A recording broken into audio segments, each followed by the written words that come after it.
S P صدر حسن جاوید بھٹی کے احکامات پر صدر ڈویژن لاہور میں منشیات فروشوں کے خلاف کارروائیاں جاری ہیں۔ مانگا منڈی پولیس نے کارروائی کرتے ہوئے ایک مشکوک گاڑی کی چیکنگ پر گاڑی کے اندر چھپائی گئی 46 کلو گرام چرس اور 4 کلو گرام افیون برآمد کر کے ایک ملزم کو گرفتار کیا ہے، جبکہ دوسری کارروائی میں راولپنڈی پولیس نے 2 شراب فروشوں کے قبضے سے 780 لیٹر سے زائد شراب برآمد کی ہے۔ اسی پر مزید جانتے ہیں اپنے نمائندے اللہ وسایا سے۔ جی اللہ وسایا، تفصیلات سے آگاہ کیجیے گا۔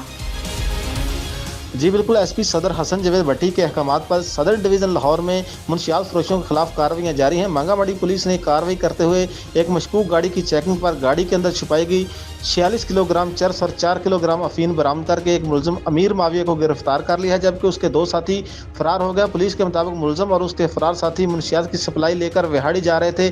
دوسری کارروائی میں راولپنڈی پولیس نے 2 شراب فروشوں کے قبضے سے 780 لیٹر سے زائد شراب برآمد کی ہے۔ جی